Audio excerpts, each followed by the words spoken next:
श्री गणेशाय नमः। नमस्कार, स्वागत है आपका एक नई कहानी में। ये कहानी है भगवान गणेश जी से जुड़ी हुई। ये कहानी संकष्टी चतुर्थी के व्रत के दौरान सुनी जाती है।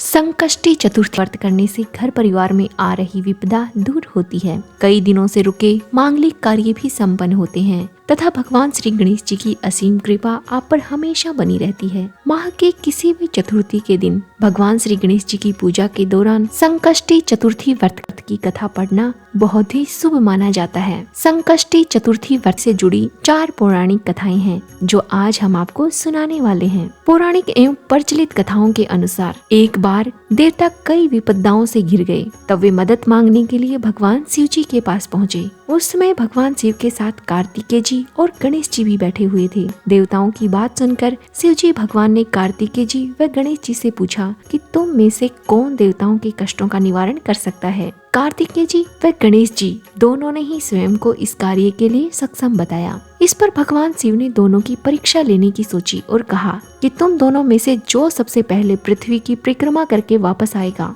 वही देवताओं की मदद करेगा। भगवान शिव जी के मुख से ये वचन सुनते ही कार्तिकेय जी अपने वाहन मोर पर बैठकर पृथ्वी की परिक्रमा के लिए निकल गए। परंतु गणेश जी सोच में पड़ गए कि वे चूहे पर बैठकर सारी पृथ्वी की परिक्रमा करेंगे तो उन्हें बहुत समय लग जाएगा। तभी उन्हें एक उपाय सूझा। गणेश जी अपने स्थान से उठे और अपने माता पिता की 7 बार परिक्रमा करके वापस बैठ गए। परिक्रमा करके लौटने पर कार्तिकेय जी स्वयं को विजेता बताने लगे। तब भगवान शिव जी ने गणेश जी से पूछा कि तुमने पृथ्वी की परिक्रमा क्यों नहीं की। तब भगवान गणेश जी ने एक बहुत ही सुंदर उत्तर दिया जिसे सुनकर भगवान शिव की आंखें भी नम हो गई। गणेश जी कहते हैं, माता पिता के चरणों में ही समस्त लोक है। मैंने उनकी परिक्रमा करके संपूर्ण लोक की परिक्रमा कर ली। ये सुनकर भगवान शिव जी बहुत खुश होते हैं और वे गणेश जी को देवताओं के संकट दूर करने की आज्ञा दे देते हैं और साथ ही गणेश जी को आशीर्वाद देते हैं कि चतुर्थी के दिन जो भी तुम्हारा पूजन करेगा और रात्रि में चंद्रमा को अर्घ्य देगा उसके तीनों ताप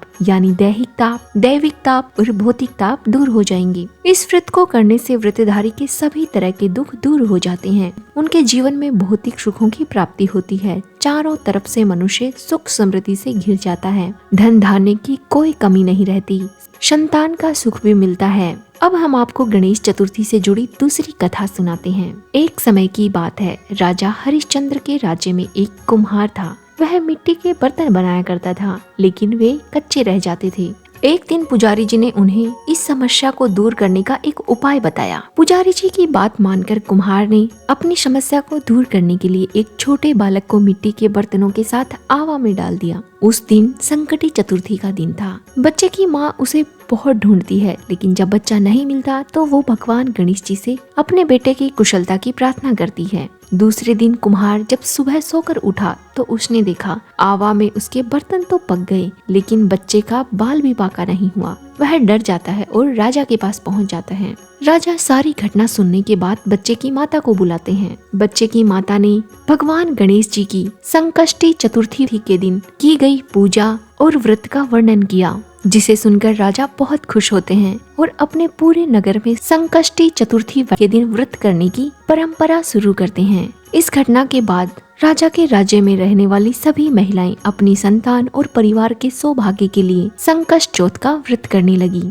अब हम आपको गणेश चतुर्थी से जुड़ी तीसरी कथा सुनाते हैं। एक समय की बात है, भगवान विष्णु जी और माता लक्ष्मी जी का विवाह निश्चित हो गया था। विवाह की तैयारियां होने लगी। सभी देवताओं को निमंत्रण भेजे गए परंतु गणेश जी को निमंत्रण नहीं भेजा गया। कारण जो भी रहा हो, जब भगवान विष्णु जी की बारात जाने लगी तो सभी देवता अपनी पत्नियों के साथ विवाह समारोह में पहुँचे। उन सब ने देखा कि गणेश जी कहीं दिखाई ही नहीं दे रहे। तब वे आपस में चर्चा करने लगे कि क्या गणेश जी को नहीं न्योता है या स्वयं गणेश जी ही नहीं आए। सभी को इस बात पर आश्चर्य होने लगा। सबने विचार किया और भगवान विष्णु जी के पास जाकर पूछने लगे क्या उन्होंने गणेश जी को न्योता नहीं दिया। सभी देवताओं के पूछने पर भगवान विष्णु जी ने कहा, हमने गणेश जी के पिताजी भगवान भोलेनाथ को न्योता भेज दिया था। यदि गणेश जी अपने माता पिता के साथ आना चाहते तो आ जाते, अलग से न्योता देने की कोई आवश्यकता भी नहीं थी। दूसरी बात ये है कि उनको 1.25 मन मूंग, 1.25 मन चावल, 1.25 मन घी और 1.25 मन लड्डू का भोजन दिन भर में चाहिए।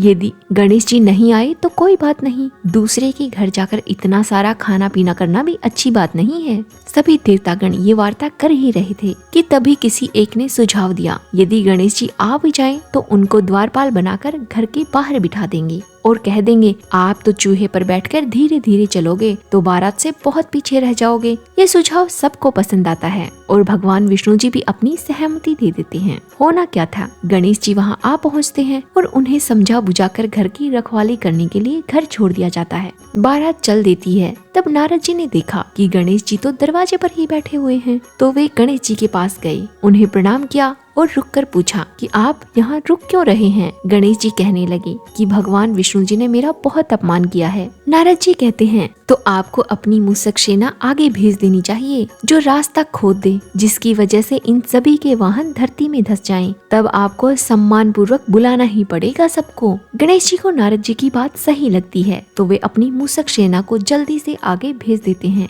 मूषक सेना ने सारी जमीन पोली कर दी। जब बारात वहाँ से निकलने लगी तो रथों के पहिए धरती में धंस गए। लाख कोशिश करने पर भी पहिए बाहर नहीं निकल रहे थे। सभी ने अपने अपने उपाय किए परंतु पहिए तो हिल भी नहीं रहे थे, बल्कि जगह जगह से टूट गए। किसी को समझ नहीं आ रहा था कि अब क्या किया जाए।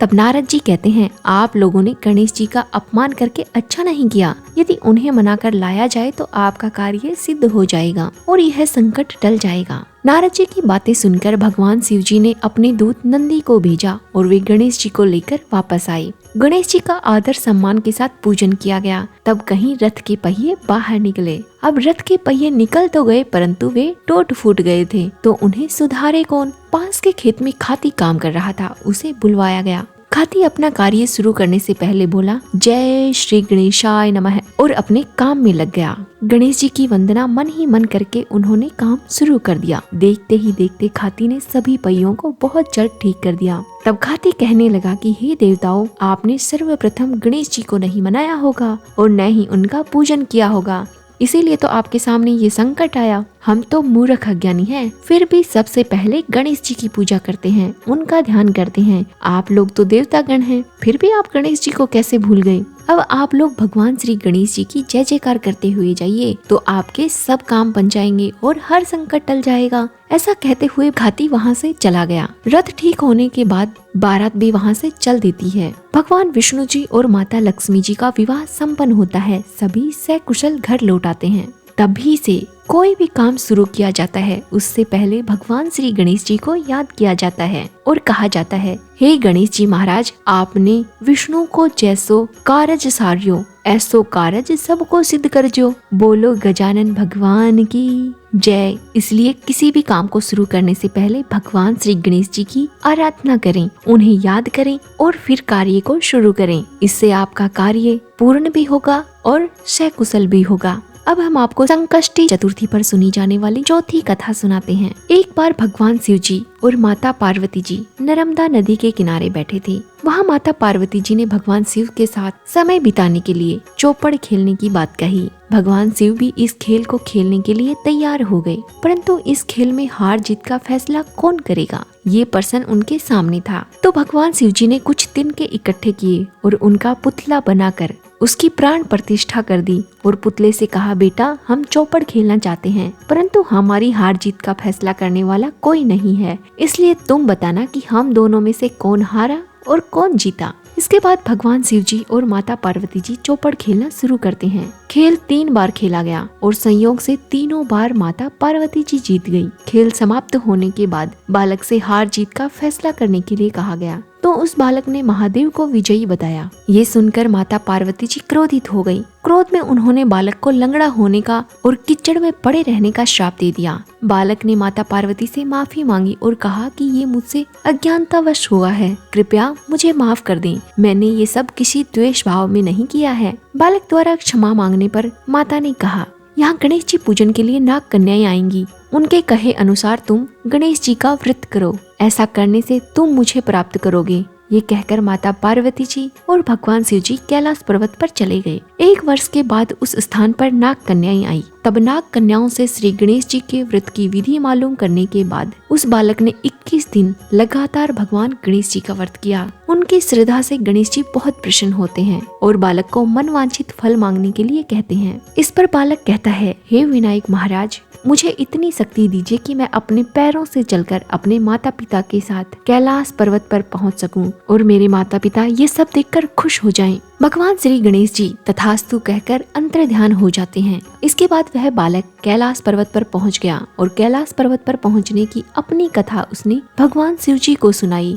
चौपड़ वाले दिन से माता पार्वती जी भगवान शिव जी से नाराज थी। माता पार्वती के यूं नाराज होने पर भगवान शिव जी ने भी बालक के बताए अनुसार 21 दिनों तक श्री गणेश जी का व्रत किया। इसके व्रत के प्रभाव से माता पार्वती के मन में भगवान शिव के लिए नाराजगी खत्म हो गई और वे उन्हें अपनी भूल के लिए क्षमा कर देती हैं। तब यह व्रत विधि भगवान शिव जी ने माता पार्वती को बताई। ये सुनकर माता पार्वती जी के मन में भी अपने पुत्र कार्तिकेय से मिलने की इच्छा जागृत हुई। तब माता पार्वती जी ने भी 21 दिनों तक भगवान श्री गणेश जी का व्रत किया तथा दुर्वा, फूल और लड्डुओं से गणेश जी का पूजन अर्चन किया। व्रत के 21वें दिन कार्तिकेय जी स्वयं माता पार्वती जी से आ मिले। उस दिन से श्री गणेश चतुर्थी का ये व्रत समस्त मनोकामनाओं की पूर्ति करने वाला व्रत बन गया। इस व्रत को करने से मनुष्य के सारे कष्ट दूर हो जाते हैं और वो समस्त सुख सुविधाओं को भोगता है। संकष्टी चतुर्थी व व्रत करने के लिए सबसे पहले सुबह उठकर सूर्योदय में स्नान करें और साफ सुथरे वस्त्र पहनें। पूजा स्थल को साफ करें और चौकी पर लाल वस्त्र बिछाकर गणेश जी की प्रतिमा स्थापित करें। हाथ में चावल और जल लेकर व्रत का संकल्प करें। गणेश जी को जल अर्पित करें और फिर चंदन, कुमकुम, अक्षत, फूल और दुर्वा अर्पित करें। धूप और दीप जलाएं। गणेश जी को मोदक, लड्डू और अन्य मिठाइयों का भोग लगाएं। व्रत की कथा पढ़ें या सुनें। शाम को चंद्र दर्शन के बाद चंद्रमा को अर्घ्य दें। चंद्रमा को जल, दूध, अक्षत और शक्कर मिलाकर अर्घ्य दें। इसके बाद गणेश जी की आरती करें और प्रसाद बांटें। चंद्र दर्शन और पूजा के बाद ही भोजन कर व्रत खोलें। अपने सामर्थ्य के अनुसार जरूरतमंदों को कुछ दान पुण्य करें। इस संपूर्ण विधि से व्रत करने पर भगवान गणेश जी खुश होकर आपको मनवांछित फल देते हैं। कथा अधूरी रही हो तो पूरा कीजिएगा, पूरी हुई हो तो मान कीजिएगा। ऐसी ही प्यारी कहानियों के लिए हमारे चैनल को अवश्य सब्सक्राइब कीजिएगा। धन्यवाद।